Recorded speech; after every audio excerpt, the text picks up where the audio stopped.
Hello मेरे छोटे भाई बहन, तो कैसे हैं आप लोग। आशा करते हैं सभी भाई बहन स्वस्थ होंगे, मस्त होंगे और अपने पढ़ाई में एकदम से व्यस्त होंगे। बोर्ड 2026 की तैयारी में एकदम से व्यस्त होंगे। तो आज की इस क्लास में हम लोग क्या डिस्कस करने वाले हैं। आज मैं आप सभी प्यारे भाई बहनों को बताऊंगा top 10 most important questions for physics, वो भी 3 मार्क्स वाले क्वेश्चंस। मैंने 2 मार्क्स वाले क्वेश्चंस बताए, आपका बहुत ज्यादा प्यार सपोर्ट मिला उस क्लास में।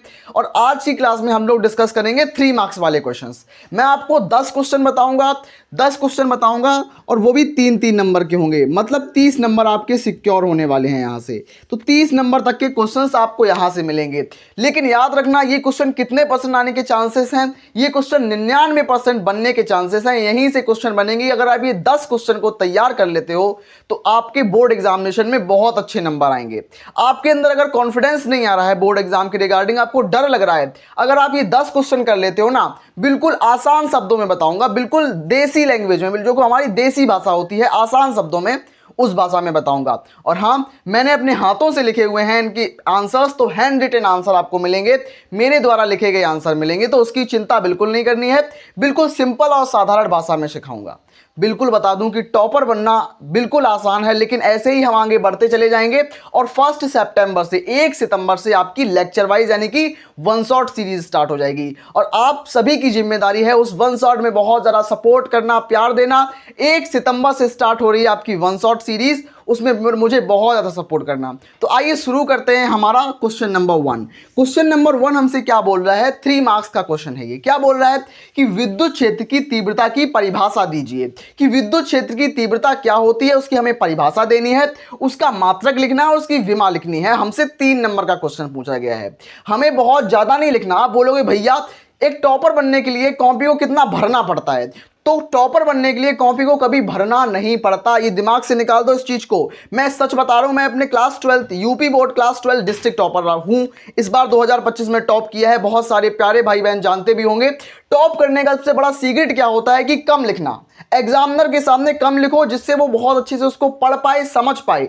जितना कम होगा वो उतने अच्छे से उसको बिल्कुल अच्छे से अट्रैक्टिवली फोकसली पढ़ पाएगा। तो कम लिखो। इसमें क्या हो, सबसे पहले आप परिभाषा लिखोगे, उसके बाद मात्रक लिखोगे, विमा लिखोगे। इस तरीके से लिखना है आपको। और सूत्र भी लिखना है। क्या लिखना है कि विद्युत क्षेत्र में रखे परीक्षण आवेश Q0 पर लगने वाले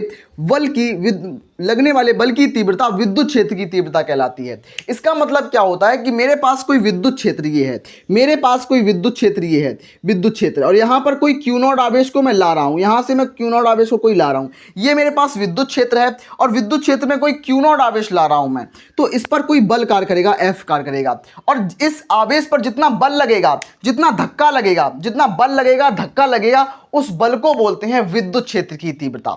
तो जितना धक्का लगेगा उसको बोलेंगे विद्युत क्षेत्र की तीव्रता। वही है कि विद्युत क्षेत्र में रखे परीक्षण आवेश पर धक्का लगना, मतलब विद्युत क्षेत्र में किसी परीक्षण आवेश पर लगने वाले बल की तीव्रता, कितना बल लग रहा है, बल की तीव्रता विद्युत क्षेत्र की तीव्रता कहलाती है। सिंपल तरीके से आप लोग करेंगे। उसके बाद मात्रक क्या लिखेंगे, मात्रक आपको लिखना होगा न्यूटन प्रति कूलम, क्योंकि इसका सूत्र क्या होता है, विद्युत क्षेत्र की तीव्रता का सूत्र क्या होता है, E बराबर F/Q0 होता है। E बराबर F/Q0 होता है। तो E क्या है, E यहां पर विद्युत क्षेत्र की तीव्रता है। F क्या है, F यहां पर बल है। Q0 क्या है, Q0 यहां पर परीक्षण आवेश है, याद रखना। उसके बाद इसका मात्रक क्या होगा, तो मात्रक इसका न्यूटन प्रति कूलम हो जाएगा। क्या होगा, न्यूटन प्रति कूलम हो जाएगा। विमा क्या हो जाएगी, विमा इसकी निकालना सिखाऊंगा मैं आपको। विमाओं के ऊपर मैं बिल्कुल सेपरेट वीडियो लेके आऊंगा। अगर आपको डायमेंशनल फॉर्मूला यानी कि विमी सूत्र नहीं निकालना आता तो आपके लिए मैं एक सेपरेट वीडियो लेके आऊंगा, वन शॉट में लेके आऊंगा और आपको सारी विमाएं बिल्कुल क्लास 12 के लेवल की तैयार करा दूंगा, ठीक है। उसके बाद इसकी विमा क्या होगी, MLT-3A-1, MLT-3A-1। राशि कैसी होगी, तो ये एक सदिश राशि होती है, यानी कि इसके अंदर दिशा और परिमाण दोनों होते हैं। तो विद्युत क्षेत्र की तीव्रता एक सदिश राशि है। इसकी विमा MLT-3A-1 है। उसके बाद इसका मात्रक न्यूटन प्रति कूलम है। इसका सूत्र E बराबर F/Q0 है। इस तरीके से ये क्वेश्चन हमारा फिनिश होता है और 3 नंबर हमारे 3 मार्क्स पक्के हो जाते हैं। अब बढ़ते हैं अपने आगे वाले क्वेश्चंस की तरफ। तब तक के लिए प्लीज मेरे प्यारे भाई बहन इसको स्क्रीनशॉट कर लीजिए। तो हाँ मेरे प्यारे छोटे भाई बहन, तो अब मैं डिस्कस करने वाला हूँ हमारा दूसरा नंबर फिजिक्स का इंपॉर्टेंट प्रश्न। इसका नाम क्या है? इसका मतलब है कि कूलाम का नियम लिखिए, इसका गणितीय सूत्र लिखिए। तो कूलाम का नियम पूछा गया है व इसका गणितीय सूत्र पूछा गया है। ये हमारे क्लास 12 के लेवल से मोस्ट इंपॉर्टेंट क्वेश्चन है और इस क्वेश्चन के भी आने के चांसेस 99% बनते हैं, क्योंकि बोर्ड एग्जाम्स में ऐसे ही क्वेश्चन बार बार रिपीट होते रहते हैं। तो आपको ऐसे प्रश्नों को जरूर तैयार करना है। दोबारा से बता दूं, वन शॉट सीरीज आपकी 1 सितंबर से स्टार्ट होगी, जिसके बाद सारा जो आपका समराइज आपका सिलेबस है वो बहुत जल्दी 2 महीने में कवर करा दिया जाएगा। उसके लिए आपको सपोर्ट करना पड़ेगा मुझे, ठीक है? तो क्या है कूलाम का नियम? याद रखना, बिल्कुल सिंपल तरीके से, इसी तरीके से लिखना। टॉपर इसी तरीके से लिखते हैं, ऐसे ही टॉपर बनते हैं। कम लिखो, बहुत अच्छा लिखो, कम लिखो लेकिन बहुत अच्छा लिखो। क्या होता है कि दो बिंदु आवेशों के बीच लगने वाला बल, और जो बल होता है वो आकर्षण और प्रतिकर्षण दोनों का हो सकता है, कि दो बिंदु आवेशों के बीच लगने वाला बल आवेशों के गुणनफल के समानुपाती तथा बीच की दूरी के वर्ग के व्युत्क्रमानुपाती होता है। मतलब क्या होता है? मतलब मैं आपको सिखाता हूं कि मेरे पास कोई दो आवेश है। पहला आवेश Q1 आवेश यहां पर रखा हुआ है, मेरे पास ये Q1 आवेश है, और इससे कुछ दूर r दूरी पर स्थित ये हमारे पास Q2 आवेश है। ये मेरे पास Q1 आवेश है, ये मेरे पास Q2 आवेश है। वह इनके बीच की दूरी जो है वो हमारे पास स्मॉल r है। इन दोनों के बीच की दूरी जो है हमारे पास वो स्मॉल r है। तो बस सिंपल सा आपको याद रखना है कि मेरे पास दो आवेश हैं, Q1 आवेश है, Q2 आवेश है, दोनों के बीच की दूरी r है।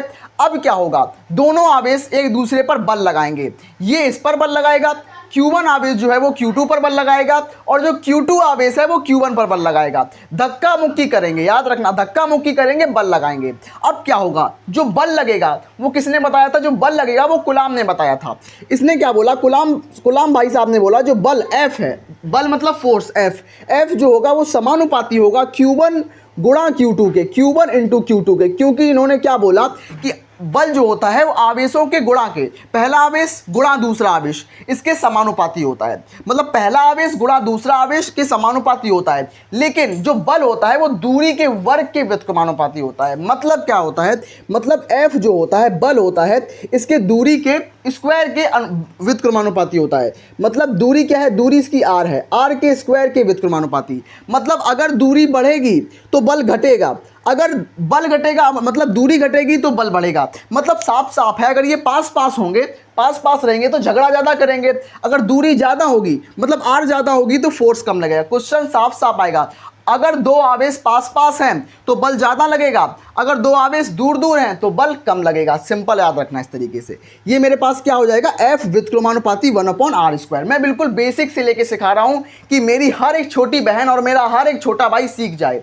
तो अब इन दोनों को हम समीकरण 1 मान लेते हैं इसको, और इसको मान लेते हैं समीकरण नंबर 2। अब इन दोनों को हम कंबाइन कर देते हैं, जोड़ेंगे नहीं, कंबाइन करेंगे, यानी कि संयुक्त करने पर। तो क्या होगा? F जो होगा F समानुपाती Q1 इंटू Q2 हो जाएगा, अपॉन r² हो जाएगा, r² हो जाएगा।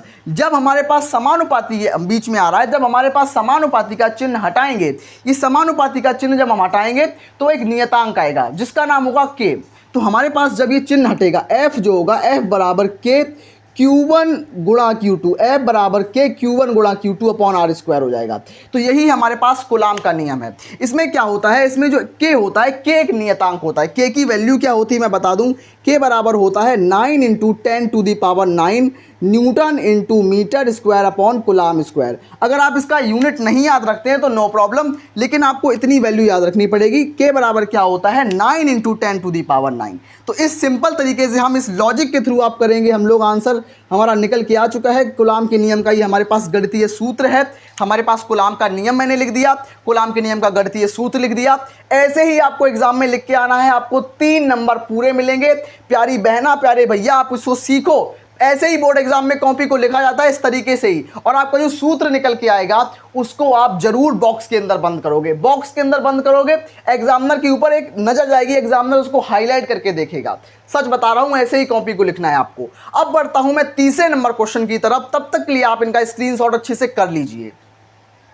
तो हाँ मेरे छोटे भाई बहन, अब मैं डिस्कस करने वाला हूं हमारा तीसरा नंबर क्वेश्चन। इसके अंदर हम लोग क्या देखेंगे? इसके अंदर हम लोग देखेंगे न्यूमेरिकल।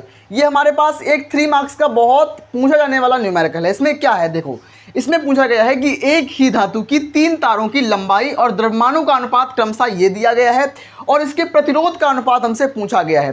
तो इसमें हमें क्या दिया गया है, इसमें हमसे बोला गया है कि हमारे पास एक धातु है, धातु मैंने कोई भी मान ली, लोहा, तांबा, चांदी, कुछ भी धातु हो सकती है, उसकी लंबाई हमें ये दी गई है और उसका द्रव्यमान हमें ये दिया गया है और हमें प्रतिरोध निकालना है। सिंपल क्वेश्चन है, बस ध्यान से देखना। एक सूत्र आपको याद रखना पड़ेगा, अगर वो सूत्र आप तैयार कर लेते हो तो आपका ये क्वेश्चन आसानी से बन जाएगा। आइए क्या है इसमें, हमें दिया क्या गया है और हमें निकालना क्या है। हम न्यूमेरिकल को कैसे सॉल्व करते हैं, बिल्कुल सिंपल तरीके से कि हमें दिया क्या गया है और उसके आधार पर हमें निकालना क्या है। आइए, इसमें हमें दिया गया है लंबाई और द्रव्यमान। लंबाई क्या होगी, हमारे पास दिया गया है, हमें सबसे पहले लिखना है दिया है, दिया है, दिया है, दिया है। क्या हमें दिया गया है, दिया है हमें लंबाई, जैसे कि हमारे पास L1, जैसे कि हमारे पास L1 अनुपात L2 अनुपात L3 है। ये हमारी पहली लंबाई, दूसरी लंबाई, तीसरी लंबाई, इसका अनुपात हमें कितना दिया गया है, ये दिया गया है। द्रव्यमान का अनुपात हमें ये दिया गया है। हमें प्रतिरोध निकालना है, प्रतिरोध हमें निकालना है। बिल्कुल टकटकी लगा के देखना, टकटकी लगा के देखना, आपको बिल्कुल समझ में आएगा। न्यूमेरिकल L1 L2 L3 है, जिसका अनुपात क्रमशः कितना है कि 3:2:1 है। कितना है, 3:2:1 है। उसके बाद द्रव्यमान, द्रव्यमान मतलब M1 ratio M2 ratio M3, M1 ratio M2 ratio M3 कितना हो जाएगा हमारे पास, 1:2:3 हो जाएगा। कितना हो जाएगा, 1:2:3 हो जाएगा। और ये हमें न्यूमेरिकल में यहाँ पर दिया गया है, हमें प्रतिरोध निकालना है। तो R1 ratio R2 ratio R3 हमें ये निकालना है, ये हमें फाइंड करना है, ये हमें न्यूमेरिकल में पूछा गया है। तो हम ये निकालेंगे कैसे, एक सूत्र की मदद से। आप क्या याद रखोगे, धातुओं का जब हम प्रतिरोध निकालते हैं, हमें लंबाई दी जाती है, हमें लंबाई दी गई है, हमें द्रव्यमान दिया गया है, तब हम एक सूत्र लगाते हैं। क्या सूत्र होता है वो, R समानुपाती L²/m, R समानुपाती L²/m। ये सूत्र आप अगर लगाओगे ना, तो आपका जो आंसर है वो 100% बहुत जल्दी आएगा और बहुत सिंपल तरीके से आएगा। आइए दिखाता हूँ कैसे, कि हमें R1 निकालना है, R2 निकालना है और R3 निकालना है। इसमें हम क्या करेंगे, इसमें हम करेंगे R1 ratio R2 ratio R3 बराबर क्या कर देंगे, बराबर L1 का स्क्वायर, L1 का स्क्वायर, L1 का होल स्क्वायर अपॉन m की जगह M1 कर देंगे, M1 रेशियो L2 का होल स्क्वायर, क्योंकि L की जगह हम यहाँ पर L1 लिखेंगे, यानी L2 लिखेंगे, उसके बाद L3 लिखेंगे। तो L2 का होल स्क्वायर अपॉन m की जगह हम M2 लिखेंगे, यहाँ पर M2 लिखेंगे। रेशियो L3 का होल स्क्वायर अपॉन m की जगह हम क्या लिखेंगे, यहाँ पर मैंने M1 लिखा, M2 लिखूंगा, M3 लिखूंगा, यहाँ पर ये हमारे पास M3 होगा। इस तरीके से अब मैं इसकी वैल्यू पुट करूंगा, यहाँ पर उनके वैल्यू मान रखूंगा। तो क्या हो जाएगा, हमें यहाँ पर निकालना है R1 ratio R2 ratio R3। तो क्या हो जाएगा, L1 की वैल्यू क्या है हमारे पास 3, L1 हमारे पास 3 है, तो 3 का होल स्क्वायर अपॉन M1 की वैल्यू क्या है, 1 हमारे पास, M1 की वैल्यू 1 है, समानुपाती L2 की वैल्यू हमारे पास 2 है, L2 हमारे पास 2 है, तो 2 का होल स्क्वायर हो जाएगा। M2 की वैल्यू हमारे पास 2 है, तो इसमें 2/2 हो जाएगा, /2 अनुपात, फिर मैं लगाऊंगा, फिर L3 की वैल्यू क्या होगी, 1, L3 की वैल्यू 1, तो 1 का स्क्वायर हम करेंगे अपॉन M3 की वैल्यू क्या है हमारे पास, M3 की वैल्यू 3 है हमारे पास, 3। तो इस तरीके से हमारे पास वैल्यू पुट करनी है। अब मैं इसको सॉल्व करूंगा, मैं यहाँ पर हमने वैल्यू को पुट कर दिया। अब बिल्कुल सिंपल तरीके से सॉल्व करेंगे। कैसे सॉल्व करेंगे, जैसे कि यहाँ पर मैंने लिखा R1 ratio R2 ratio R3। इसमें क्या होगा, 3 का स्क्वायर कितना हो जाएगा, 9 हो जाएगा, 3 का स्क्वायर 9 हो जाएगा, 9/1 कर देंगे। अनुपात 2 का स्क्वायर कितना हो जाएगा, 4 हो जाएगा, तो 4/2 कर देंगे, 4/2 कर देंगे, ठीक है। उसके बाद 1 का स्क्वायर क्या हो जाएगा, 1 हो जाएगा, 1 गुणा 1 बराबर 1 हो जाएगा, तो 1 का स्क्वायर 1 हो जाएगा, /3 हो जाएगा। तो क्या हुआ यहाँ पर, 3 का स्क्वायर किया तो 9 आ गया, 2 का स्क्वायर किया तो 4 आ गया, 1 का स्क्वायर किया तो 1 आ गया, और 1 2 3 हमारा जैसे का तैसा पहले ही से ही रखा हुआ है, ठीक है। तो अब मैं क्या करूँगा, अब मेरे पास ये वैल्यू आ चुकी है, अब मेरे पास ये वैल्यू आ चुकी है, ये वैल्यू अगर आप रखना चाहो तो आप यहीं तक रख सकते हो, ये भी आपका आंसर सही माना जाएगा। लेकिन हमारे पास अगर हम यहाँ पर इनको एक एक कर देते हैं तो वो ज़्यादा बेहतर आंसर होगा, हमारे पास एक अंक में अगर हम करते हैं तो वो ज़्यादा अच्छा होगा। लेकिन ये भी आपका सही आंसर है, अगर आप यहाँ तक भी सॉल्व करते हो तो आपका उत्तर बिल्कुल सही माना जाएगा, उसमें कोई दिक्कत नहीं होगी। लेकिन मैं इसको और ज़्यादा सॉल्व करूँगा। तो हमारे पास क्या निकल के आया है, यहाँ पर सामने करता हूँ, यहाँ पर मेरे पास क्या निकल के आया है, मेरे पास 9:1, इसमें हम 3 का मल्टीप्लाई कर देंगे जिससे वैल्यू और ज़्यादा आसान हो जाएगी। क्या करेंगे, जैसे 9/1 आया है, 9/1 गुणा 3 कर देंगे, उसके बाद रेशियो 4/2 गुणा 3 कर देंगे, 4/2 गुणा 3 कर देंगे, रेशियो 1/3 कर देंगे, 1/3 है गुणा 3 कर देंगे। तो जब इसको मैंने 3 से गुणा कर दिया, मैंने पूरी संख्या में 3 से गुणा कर दिया। क्यों कर दिया, क्योंकि मुझे नीचे नंबर नहीं चाहिए है, मैं नीचे वाले नंबर को गायब करूंगा, हटा दूंगा। यहाँ तक भी सही है, अगर आप यहाँ तक करते हो तो यहाँ तक भी सही है, लेकिन मैं इसमें 3 से गुणा करके नीचे वाले अंकों को हटाना चाहता हूँ। तो 3 से गुणा करेंगे तो यहाँ पर 27 आएगा, 9 तिया 27 हो जाएगा। तो 27 रेशियो, उसके बाद 2 दूनी 4, तो 2 दूनी 4 मतलब 3 दूनी 6 हो जाएगा। तो 6 रेशियो 3 से 3 कट जाएगा 1, तो क्या हो जाएगा 27 रेशियो 6 रेशियो 1। ये आपका आंसर बिल्कुल सही माना जाएगा। अगर आप यहाँ तक करते हैं तो भी आपके एक भी नंबर नहीं कटेगा। अगर आप पूरा इस तरीके से कर लेते हो तो आपको पूरा एग्जामिनर के ऊपर एक बहुत अच्छा इम्पैक्ट पड़ जाएगा। सच बता रहा हूँ, गरीब फैमिली से हूँ मैं भी, और जो बच्चा सोचता है कि मेरे पास बहुत ज़्यादा रिसोर्सेज नहीं है, मैं कोचिंग नहीं ले सकता, मैं प्राइवेट स्कूल में नहीं पढ़ सकता, मैं भी सरकारी स्कूल से पढ़ा हूँ, मैंने भी कोई बहुत बड़ी कोचिंग ज्वाइन नहीं की है, मैंने भी बस सेल्फ स्टडी की है। आपके लिए मैं एक सुनहरा मौका लेके आ रहा हूं कि आप पढ़ो, मन से पढ़ो, आपको कहीं कोचिंग जाने की कोई आवश्यकता नहीं है, मैं आपको बिल्कुल बहुत अच्छे से पढ़ाऊंगा। सच बता रहा हूं, अगर आपको मोटिवेशन चाहिए होगा तो स्क्रीन पर देखो, ये हमारे जिले के जिलाधिकारी महोदय हैं, जब माला डाल रहे हैं मुझे कितना अच्छा मुझे लग रहा है, मेरे पेरेंट्स को कितना अच्छा लग रहा है। तो ऐसा आपको भी बनना है और आपको भी अपने जिलाधिकारी डीएम के द्वारा माला डलवाना है। कौन कौन चाहता है मुझे कमेंट में जरूर बताना। तो अब बढ़ते हैं हम अपने चौथे नंबर क्वेश्चन की तरफ। तब तक के लिए आप इसको समझ लो और अच्छी तरीके से इसको स्क्रीनशॉट कर लो। तो हाँ मेरी छोटी भाई बहन, तो अब मैं डिस्कस करने वाला हूं हमारा 4th नंबर क्वेश्चन, जिसका नाम क्या है, जिसका क्वेश्चन क्या है कि किरचॉफ का धारा नियम या संधि नियम लिखिए।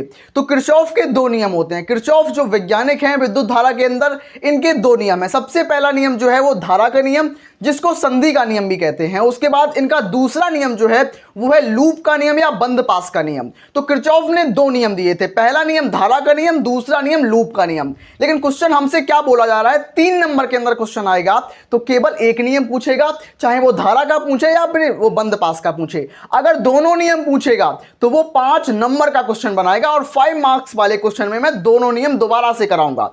ठीक है, तो ये 3 नंबर वाला क्वेश्चन है। इसमें क्या है कि किरचॉफ का धारा या संधि का नियम लिखिए। आइए देखते हैं। इसका मतलब क्या है कि इस नियम के अनुसार किसी परिपथ में किसी भी संधि पर मिलने वाली समस्त धाराओं का बीजगणितीय योग 0 होता है। बिल्कुल सिंपल तरीके से आपको समझना है, कोई भी रटना या याद नहीं करना है, सिंपल तरीके से। इन्होंने क्या बताया कि किसी परिपथ में, ये हमारे पास कोई परिपथ है, किसी भी संधि पर, संधि हमारे पास कहाँ, संधि का मतलब क्या होता है कि जहां पर चीजें मिलती हैं आगे, जहां पर जंक्शन होता है, जंक्शन मतलब संधि। तो यहां पर ये यहां पर मिल रही है, ये यहां पर मिल रही है, यहां पर मिल रही है, यहां पर मिल रही है, यहां पर मिल रही, तो बीच का जो बिंदु है, ये पॉइंट है, इसको क्या बोलेंगे, इसको बोलेंगे संधि या जंक्शन। तो क्या होता है कि किसी परिपथ में किसी संधि पर मिलने वाली समस्त धाराएं मतलब पहली धारा I1, दूसरी धारा I2, तीसरी धारा I3, चौथी धारा I4, पांचवी धारा I5, तो ये समस्त धाराएं, हमारे पास कितनी धाराएं, 5 धाराएं हैं। तो समस्त धाराओं का बीजगणितीय योग 0 होता है। मतलब इन सभी को जब हम जोड़ देते हैं, मतलब सिग्मा आई निकालते हैं, बीजगणितीय योग सिग्मा आई बराबर 0 होता है। सिग्मा आई बराबर 0 मतलब जब हम आई को जोड़ देते हैं, सिग्मा का मतलब क्या होता है, संपूर्ण योग। जब हमारे पास सिग्मा आई होता है वो हमारे पास 0 होता है। मतलब विद्युत धारा, जितनी विद्युत धारा आएगी उतनी विद्युत धारा जाएगी। मतलब आई इनपुट क्या होगा, आई इनपुट बराबर होगा आई आउटपुट, आई इनपुट बराबर आई आउटपुट। आपको एग्जाम में ऐसे ही लिखना है भाई। अगर आपसे कोई क्वेश्चन बोले कि आपको ऐसे नहीं लिखना, तो बोलना मेरे दीपांशु भैया, यूट्यूब वाले भैया ने बताया है कि ऐसे ही लिखना है। और उनको कैसे पता, बोल देना उन्होंने यूपी बोर्ड क्लास 12th में डिस्ट्रिक्ट रैंक 4 गेन की है और फिजिक्स में उन्होंने 93 मार्क्स स्कोर किए हैं। वो बता रहे थे अपने एक्सपीरियंस के बेसिस पर कि वो ये क्वेश्चन ऐसे ही लिखना है, ऐसे ही करना है। तो प्यारे भाई बहन, मैं सच बता रहा हूँ, आप लोग मेरे छोटे भाई बहन हैं, मैं आपको बहुत अच्छी नॉलेज दे रहा हूँ और बिल्कुल फ्री में पढ़ा रहा हूँ। तो उसके लिए प्लीज़ एक लाइक जरूर करना अगर आपको मेरी मेहनत पसंद आ रही हो। तो इसमें क्या होगा, आई इनपुट बराबर आई आउटपुट। जितनी धारा आएगी, ये धारा आ रही है, ये धारा अंदर आ रही है, ये धारा अंदर आ रही है, और I3 I4 I5 बाहर जा रही है। तो इसमें हम क्या लिखेंगे, इसमें हम कैसे लिखेंगे, पहले हम लिखेंगे आई सिग्मा आई बराबर 0, ये लिख देंगे। उसके बाद हम इस तरीके से इसमें सर्किट बनाएंगे और यहां पर लिखेंगे I1 प्लस I2 बराबर I3 plus I4 plus I5। क्यों मैंने ऐसा किया, क्योंकि इसमें जो धारा आ रही है, ये धारा I1 आ रही है, I2 आ रही है, I3 बाहर निकल रही है, I4 बाहर निकल रही है, I5 बाहर निकल रही है। तो I1 I2 इसमें अंदर आ रही है, मतलब इनपुट कर रही है, I3 I4 I5 बाहर जा रही है, यानी कि आउटपुट कर रही है। और आपको सेम ऐसे ही डायग्राम बनाना है, सेम ऐसे ही सूत्र लिखना है इस तरीके से, और आपको 3 नंबर आपकी मुट्ठी में मिल जाएंगे। आप सच बता रहा हूं, ऐसे ही आपको आंसर लिखना है और ऐसे ही आपसे प्रश्न पूछे जाएंगे। अब रही बात न्यूमेरिकल्स की, तो भैया न्यूमेरिकल्स कहां से करें, तो न्यूमेरिकल्स मैं आपको चुनिंदा न्यूमेरिकल्स कराऊंगा, सारे न्यूमेरिकल्स नहीं कराऊंगा, मैं आपको चुनिंदा न्यूमेरिकल्स कराऊंगा जो आपके बोर्ड एग्जामिनेशन में डायरेक्ट आएंगे। तो चिंता मत करना, बने रहिए मेरे साथ, तब तक के लिए आप इसका स्क्रीनशॉट करिए और मैं बढ़ता हूं आगे वाले क्वेश्चन की तरफ। हाँ मेरे छोटे भाई बहन, अब मैं डिस्कस करने वाला हूं आप लोगों के साथ 5वें नंबर का क्वेश्चन। ये क्वेश्चन कब आया है, ये क्वेश्चन मोस्ट इंपॉर्टेंट क्वेश्चन है और कोई भी टीचर इसको नहीं बताता है, उनको इंपॉर्टेंट नहीं लगता है। लेकिन जब आप पिछले 10 सालों के पेपर उठा के देखते हैं, 2012 से लेकर या उससे पीछे के क्वेश्चन पेपर को सॉल्व करते हैं, तब आपको पता लगता है कि ये क्वेश्चन 2015 में आया, उसके बाद 16 में आया, उसके बाद 22 में आया, और ये क्वेश्चन मुझसे बोल रहा था कि भैया जी मैं 2026 में भी आ सकता हूं। तो 26 में आ सकता है, तो इसलिए मैं आप लोगों को तैयार करा दूंगा कि मेरी छोटी बहनें और मेरे भैया इसको तैयार कर लें ताकि उनको कोई भी दिक्कत ना आए। तो इस ये क्वेश्चन क्या बोल रहा है कि सेल का आंतरिक प्रतिरोध किसे कहते हैं, सेल का इंटरनल रेजिस्टेंस क्या होता है, यह किन किन कारकों पर निर्भर करता है, और ये रिपीटेड क्वेश्चन है, ठीक है। तो आइए इसकी परिभाषा देखते हैं कि सेल का आंतरिक प्रतिरोध क्या होता है, किसे कहते हैं। तो सिंपल तरीके से आप को सेल जानते होंगे, अगर आपको नहीं पता सेल, तो सेल आपने देखा होगा, घरों में आपने सेल देखा होगा, मोबाइल आपने बैटरी के अंदर सेल डालते हुए देखा होगा, वही सेल होता है, सिंपल सेल वही सेल होता है। तो क्या होता है कि सेल द्वारा विद्युत धारा भेजते समय सेल क्या करता है, सेल विद्युत धारा भेजता है, और इसके अंदर 2 तरीके की प्लेटें होती हैं, एक धन प्लेट होती है, एक ऋण प्लेट होती है। मैं आपको कैसे समझाऊं, अगर मेरे पास यहां पर स्मार्ट बोर्ड होता तो मैं आपको बिल्कुल AI की मदद से बिल्कुल 3D में आपको सिखाता। इसीलिए बोल रहा हूं भैया जी, सभी लोग मिलकर मदद करना, और 1 सितंबर तक हम लोग यहां पर स्मार्ट बोर्ड को लगा लेंगे और 1 सितंबर से आपकी वन शॉट सीरीज स्टार्ट कर दूंगा। वही बता रहा हूं, अगर आपके पास मेरे पास स्मार्ट बोर्ड होता तो आप लोगों को मैं AI की मदद से सिखाता, बिल्कुल आपको 3D में सेल दिखाता कि सेल होता क्या है, उसको अंदर से उसका क्या रेजिस्टेंस होता है, मजे से आपको बिल्कुल सिखाता। लेकिन अभी थोड़ी मजबूरी है मेरी, इसलिए। तो क्या है कि सेल द्वारा विद्युत धारा भेजते समय सेल के भीतर उसके घोल में, उसके अंदर एक घोल भरा हुआ होता है। किसका घोल होता है, विद्युत अपघट्य का घोल होता है, इलेक्ट्रोलाइट्स का घोल होता है। तो उसके घोल में धारा ऋण प्लेट से धन प्लेट की ओर बहती है। तो क्या होता है कि हमारे पास कोई सेल होता है, उसके अंदर विद्युत धारा होती है, वो ऋण प्लेट से धन प्लेट की तरफ बहती है। तो इस धारा के लिए सेल के अंदर प्रतिरोध होता है, मतलब इस धारा को रोकता है कोई ना कोई।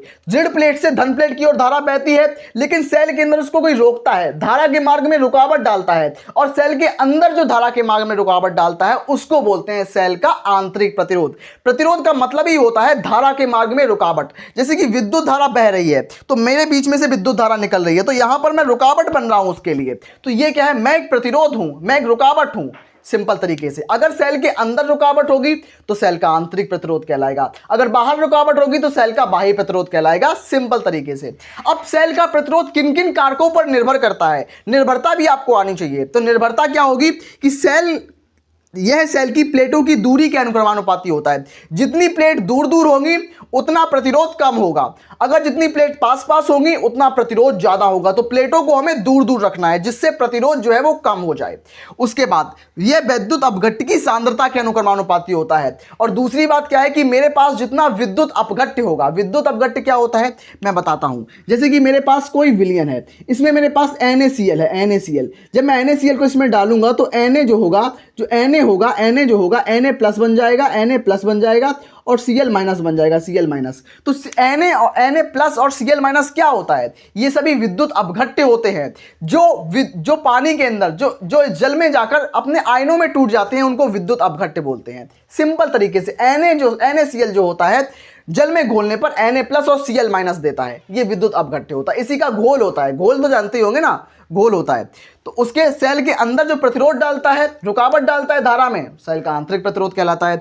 निर्भरता आप देख सकते हैं। तो प्लीज आप इन सभी का स्क्रीनशॉट कर लीजिए मेरे प्यारे भाई बहन। मैं सच में इस व्हाइट बोर्ड पे लिख लिख के बहुत मेहनत कर रहा हूं, इन सभी को आप लोगों को भी नोट डाउन करना है, और या फिर आप स्क्रीनशॉट लेकर इनका PDF बना लीजिएगा, ठीक है। तो मैं बढ़ता हूं अपने 6 नंबर क्वेश्चन की तरफ। मेरे छोटे भाई बहन, तो अब मैं डिस्कस करूंगा हमारा 6 नंबर क्वेश्चन, यानी कि हमारा 6वां नंबर प्रश्न। इसके अंदर हम लोग क्या डिस्कस करेंगे? इसके अंदर हम देखेंगे बायो-सैवर्ट का नियम व इसका व्यंजक लिखिए। तो बायो-सैवर्ट का नियम लिखना और इसका व्यंजक लिखना मोस्ट इंपॉर्टेंट है, हमारे बोर्ड एग्जामिनेशन में 3 नंबर का आता है। अगर हमारे क्वेश्चन में आए कि बायो-सैवर्ट का नियम लिखिए व इसके व्यंजक को प्राप्त कीजिए, अगर प्राप्त करने को आए तो वो होगी एक लंबी डेरिवेशन जो 5 नंबर की आएगी, और जब मैं 5-5 नंबर वाले क्वेश्चंस कराऊंगा उसके अंदर मैं उसको इंक्लूड करूंगा। तो मैं आपको इसका डेरिवेशन भी कराऊंगा 5 नंबर वाले में, ठीक है। तो इसमें क्या होगा? इस नियम के अनुसार किसी धारावाही चालक के एक अल्पांश, मैं कोई धारावाही चालक ले लूं या धारावाही तार ले लूं, चालक तार ले लूं, मैंने धारावाही चालक तार ले लिया जिसके अंदर I विद्युत धारा बह रही है। मेरे पास धारावाही चालक तार है I, ये मेरे पास L लंबाई का धारावाही चालक तार है, ये मेरे पास L लंबाई का धारावाही चालक तार है। तो इसके एक अल्पांश द्वारा, मैंने एक अल्पांश दे लिया इसका, ये छोटा सा अल्पांश, अल्पांश का मतलब एक छोटा सा हिस्सा, ये हिस्सा लिया जिसको मैं डेल L बोल रहा हूँ। तो मैंने इसका छोटा अल्पांश लिया, छोटा सा टुकड़ा लिया जिसको डेल L बोलेंगे। पूरे की लंबाई L लंबाई है, छोटी लंबाई लेंगे तो डेल L लंबाई होगी, ठीक है। एक चालक के अल्पांश द्वारा किसी बिंदु पर उत्पन्न, किसी बिंदु r दूरी पर मेरे पास एक बिंदु P है, और P बिंदु पर हमें विद्युत क्षेत्र की तीव्रता यानी कि डेल B निकालना है, विद्युत क्षेत्र सॉरी चुंबकीय क्षेत्र निकालना है। बिंदु P पर हमें चुंबकीय क्षेत्र निकाला, ना कि विद्युत क्षेत्र, सॉरी यहाँ पर हमें चुंबकीय क्षेत्र निकालना होगा। तो क्या होगा कि किसी धारावाही चालक के एक अल्पांश द्वारा, ये मेरे पास अल्पांश है, किसी बिंदु पर उत्पन्न चुंबकीय क्षेत्र डेल B, ये चुंबकीय क्षेत्र होगा। यहाँ डेल, यहाँ से लेकर यहाँ O, ये बिंदु O है, यहाँ बिंदु O से लेकर बिंदु P की बीच की दूरी R है, और बिंदु P पर हमें चुंबकीय क्षेत्र की तीव्रता निकालनी है, चुंबकीय क्षेत्र निकालना है। इसमें विद्युत धारा I बह रही है, इसकी अल्पांश की लंबाई डेल L है, और इसके अल्पांश को मिलाने वाली रेखा के बीच के कोण को साइन थीटा के अनुक्रमानुपाती होता है। इसका जो कोण साइन थीटा है इसके समानुपाती होता है। सिंपल तरीके से क्या करेंगे, डेल बी जो होगा, डेल बी यानी कि चुंबकीय क्षेत्र समानुपाती I del L sine theta upon R square हो जाएगा। क्या होगा कि डेल बी बराबर, डेल बी क्या है, डेल बी चुंबकीय क्षेत्र है, I तार में प्रवाहित धारा है, डेल L क्या है, डेल L अल्पांश तार की लंबाई, और साइन थीटा यहाँ आपका कोण है। R स्क्वायर क्या है, R स्क्वायर O से लेकर P के बीच की दूरी R है, तो ये R स्क्वायर हो जाएगा। यहाँ पर समानुपाती का चिन्ह है, जब मैं इसको चिन्ह को हटाऊंगा तो क्या लिखूंगा यहाँ पर, डेल बी बराबर समानुपाती mu naught upon 4 pi into I del L sine theta upon R square हो जाएगा इस तरीके से। तो आपको इस तरीके से सॉल्व करना है पूरा, ये इस तरीके से आपको पूरा सॉल्व करना है। देखिए इस तरीके से आपको पूरा सॉल्व करना है। ये हमारा व्यंजक निकल के आ चुका है, सिंपल व्यंजक है, डेल बी समानुपाती mu naught upon 4 pi I del L sine theta upon R square. आपको ये चित्र बनाना है, इतनी थ्योरी लिखनी है और ये सूत्र लिखना है। 100% आपको 3 में से 3 नंबर मिलेंगे, मैं सच बता रहा हूँ, दावे के साथ कह सकता हूँ। तो मेरी छोटे भाई बहन आप इसको स्क्रीनशॉट कर लीजिए, और मैं बढ़ता हूँ आप लोगों के लिए 7वें नंबर प्रश्न की तरफ। हाँ मेरे छोटे प्यारे भाई बहन, तो अब मैं आपके साथ डिस्कस करने वाला हूं 7वें नंबर का क्वेश्चन। सच बता रहा हूं, ये वो क्वेश्चन है जिनको आपने तैयार कर लिया ना, तो आपके 3 नंबर भी कंप्लीट हो जाएंगे, और ये 5 नंबर में भी आता है, तो 3 से 5 नंबर क्लियर हो जाएंगे। ये क्वेश्चन क्या बोलता है कि वैद्युत चुंबकीय प्रेरण में फैराडे का नियम लिखिए। तो वैद्युत चुंबकीय प्रेरण संबंधी फैराडे का नियम मोस्ट इंपॉर्टेंट है। आइए देखते हैं। फैराडे जो थे इन्होंने दो नियम दिए थे, पहला नियम प्रथम नियम और दूसरा द्वितीय नियम। तो आइए दोनों नियम को हम यहां पर देखेंगे। पहला नियम, प्रथम नियम क्या बोलता है, फैराडे का प्रथम नियम क्या बोलता है हमसे कि जब किसी बंद परिपथ में, एक बंद परिपथ होता है, उसमें संबंध चुंबकीय फ्लक्स के मान में परिवर्तन करने पर, मतलब हमारे पास कोई परिपथ होता है, उसका चुंबकीय फ्लक्स के मान में, उसके चुंबकीय फ्लक्स के मान में परिवर्तन करने पर उस कुंडली में, उस परिपथ में एक प्रेरित विद्युत वाहक बल उत्पन्न हो जाता है, जिसके कारण परिपथ में प्रेरित धारा उत्पन्न होती है। तो क्या बताया जा रहा है कि मेरे पास कोई परिपथ है, जब किसी परिपथ में उसके चुंबकीय फ्लक्स में परिवर्तन किया जाता है, चुंबकीय फ्लक्स यानी कि फाई बी में, तो चुंबकीय फ्लक्स यानी कि फाई बी, चुंबकीय फ्लक्स के मान में परिवर्तन करते हैं तो उसमें प्रेरित विद्युत वाहक बल या प्रेरित विद्युत धारा उत्पन्न होती है, जिसे कहते हैं फैराडे का प्रथम नियम। अब इसका द्वितीय नियम क्या है, इसके दो नियम हैं। तो दूसरा नियम क्या है कि इस नियम के अनुसार प्रेरित विद्युत वाहक बल, जो हमारे पास कुंडली में प्रेरित विद्युत वाहक बल बनेगा, अब कैसे बना था, मैंने पहले नियम में बताया कि उसमें चुंबकीय फ्लक्स के मान में हम परिवर्तन कर रहे हैं, जिससे प्रेरित विद्युत वाहक बल उत्पन्न हो रहा है। अब जो उत्पन्न होगा प्रेरित विद्युत वाहक बल E, तो ये प्रेरित विद्युत वाहक बल का मान चुंबकीय फ्लक्स के ऋणात्मक दर के बराबर होगा। किसके बराबर होगा, चुंबकीय फ्लक्स के ऋणात्मक दर के बराबर होगा। चुंबकीय फ्लक्स यानी कि डी फाई, मैं डी फाई ले लेता हूं या फाई बी ले लेता हूं, कुछ भी ले सकते हो। तो E बराबर माइनस, मतलब ऋणात्मक दर, minus d phi upon d t. D t का मतलब क्या होता है, दर, और डी फाई का मतलब होता है चुंबकीय फ्लक्स। ठीक है, तो चुंबकीय फ्लक्स के ऋणात्मक दर के बराबर कौन है, ई का मतलब क्या है, विद्युत वाहक बल, इलेक्ट्रोमोटिव फोर्स, विद्युत वाहक बल यानी कि इलेक्ट्रोमोटिव फोर्स। ठीक है, तो आपको दोनों नियम बहुत अच्छे से समझ में आए होंगे। मैं सच बता रहा हूं, व्हाइट बोर्ड पर लिखता हूं, अपने हाथों से लिखता हूं, और आपको भी अपने हाथों से कॉपी पर इन सभी प्रश्नों को नोट डाउन करना है, जरूर नोट डाउन करना है, तो आपको बहुत फायदा मिलेगा। आइए बढ़ते हैं 8वें नंबर क्वेश्चन की तरफ। तब तक के लिए मेरी छोटी भाई बहन इन सभी को स्क्रीनशॉट जरूर कर लेना। तो हाँ मेरे छोटे भाई बहन, तो अब मैं आप लोगों के लिए लेके आया हूं 8वां नंबर क्वेश्चन। मैं सच बता रहा हूं, वो चुनिंदा प्रश्न लेके आया हूं जो आपके बोर्ड 2026 में आपको दिखाई पड़ेंगे। कितने परसेंट, 99% चांस है, 1% चांस है इधर उधर, तो वो आपको वन शॉट से कंप्लीट करा दूंगा। 1 सितंबर से वन शॉट लेना मैं स्टार्ट करूंगा। उसके लिए आप सभी लोग मिलकर मेरा स्मार्ट बोर्ड लाने में मदद करना। फिर मैं आपको AI के थ्रू बिल्कुल स्मार्ट बोर्ड में बिल्कुल 3D में सिखाऊंगा कैसे कैसे क्वेश्चन आते हैं, कैसे कैसे आपको तैयार करना है। तो वन शॉट को आपके दिमाग में बिल्कुल गन शॉट की तरह आपके दिमाग में बिल्कुल फिट कर दूंगा। ठीक है, आइए शुरू करते हैं 8वां नंबर क्वेश्चन। इसमें क्या है कि विद्युत फ्लक्स की परिभाषा लिखिए, मात्रक लिखिए, उसकी प्रकृति बताइए कि वो सदिश राशि है या अदिश राशि है। सिंपल तरीके से करेंगे।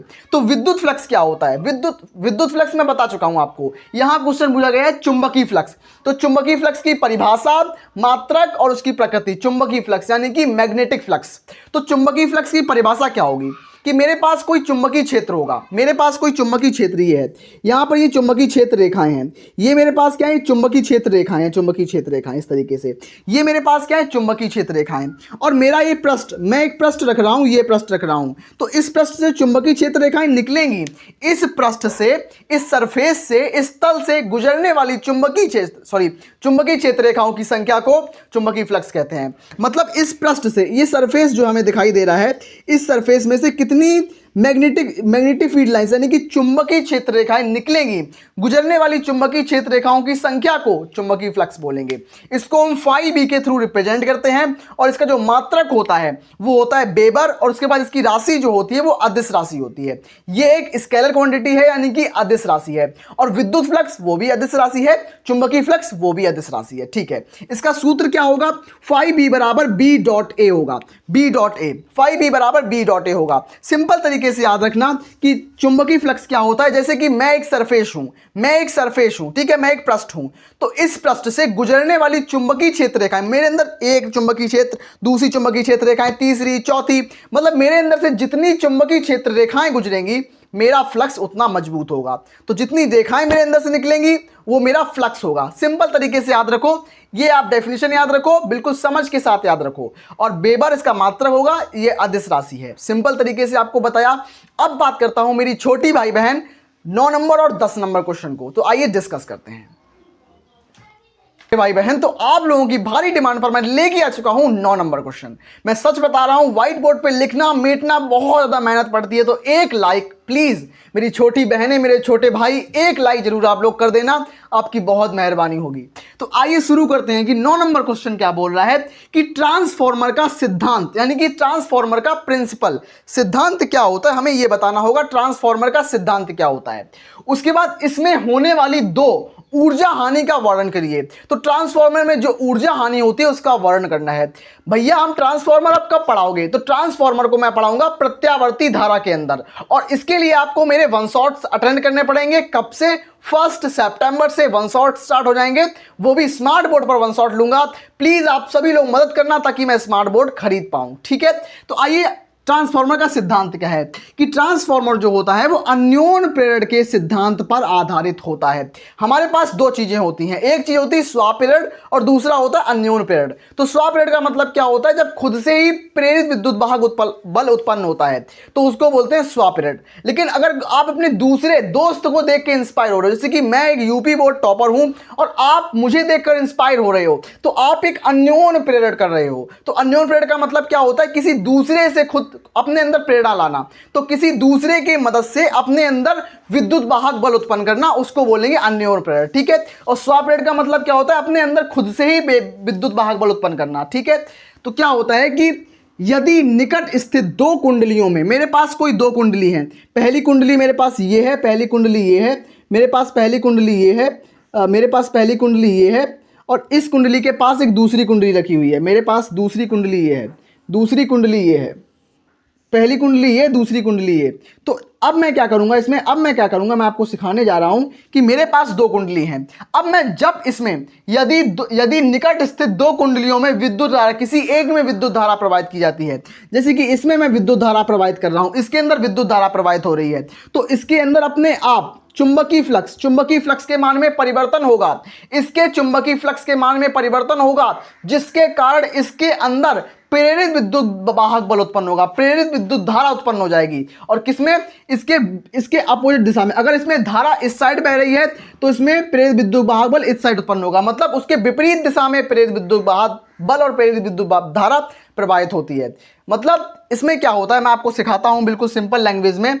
जब मैं आपको ट्रांसफॉर्मर सिखाऊंगा या अन्योन प्रेरण सिखाऊंगा तब आपको बिल्कुल अच्छे से समझाऊंगा। इसमें क्या होता है कि यदि निकट स्थित 2 कुंडलियों में, मेरे पास पहली कुंडली थी, दूसरी कुंडली थी, 2 कुंडली हैं, किसी एक में विद्युत धारा प्रवाहित की जाती है, किसी एक में मैं करंट डाल रहा हूं, करंट फ्लो कर रहा हूं, तो उसके पास स्थित दूसरी कुंडली, मतलब मेरे पास सेकंड कॉइल जो रखी हुई है, दूसरी कुंडली में चुंबकीय फ्लक्स बदल जाता है। उसका चुंबकीय फ्लक्स मतलब उसका मैग्नेटिक फ्लक्स चेंज हो जाता है, जिस कारण से उसके अंदर एक प्रेरित विद्युत धारा उत्पन्न हो जाती है, जो कि उसके विपरीत दिशा में उत्पन्न होती है, ठीक है, याद रखना, हमेशा विपरीत दिशा में होती है, इसको याद रखना।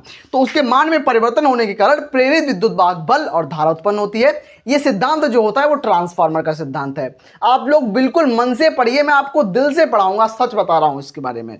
इसमें ऊर्जा हानि कहां से होती है? तो इसमें एक होती है तांत्रिक हानि और एक होती है फ्लक्स हानि। इन दोनों के बारे में आप लोग इन दोनों का नाम याद रखोगे। बस आपको जब मैं ट्रांसफार्मर सिखाऊंगा तो आपको बहुत बेसिक से सिखाऊंगा, एडवांस पे सिखाऊंगा, और हाँ बिल्कुल 3D में समझाऊंगा। अगर आप लोग स्मार्ट बोर्ड लेने में मदद करोगे तो मैं बिल्कुल 3D में एआई जानते हो, आर्टिफिशियल इंटेलिजेंस, आपको एआई और 3D की मदद से सारे कॉन्सेप्ट को क्लियर करूंगा, ठीक है। तो अब बढ़ता हूं मैं 10वें नंबर क्वेश्चन की तरफ। तो ये हमारा लास्ट प्रश्न है जिसका नंबर है 10वां नंबर क्वेश्चन। ये क्वेश्चन हमसे क्या बोल रहा है कि वैद्युत चुंबकीय तरंगों की गुण लिखिए, वह वैद्युत चुंबकीय तरंगे किसे कहते हैं। तो ये आपका 10वां नंबर क्वेश्चन है और ये आपका होमवर्क है। आपको इसको होमवर्क में करना है, आपको अपनी क्वेश्चन बैंक में, आपको अपने टेक्स्ट बुक में देखकर इसको करना है, और ये आपका होमवर्क है, आपको इसको करना है और मुझे आपको बताना है कमेंट बॉक्स में कि भैया मैं इसको करूंगा, ठीक है। तो लास्ट में बस आपको यही बताऊंगा कि प्यारे भाई बहन, मन से पढ़ाई करो, दिल से पढ़ाई करो, आप बहाने मत बनाओ, आपके पास जितना रिसोर्सेस है उससे ही पढ़ाई करो। मेरे पास भी कुछ नहीं था, अभी भी कुछ नहीं है, लेकिन मैंने मन से पढ़ाई की थी, तब मैंने टॉप कर पाया। टॉपर बनने के लिए पैसा जरूरी नहीं होता है, टॉपर बनने के लिए आपके अंदर हिम्मत होनी चाहिए, वो जरूरी है, ठीक है। तो मन से पढ़ाई करो और मैं आपके लिए हमेशा खड़ा हूं, मैं आपकी पूरी मदद करूंगा, ठीक है।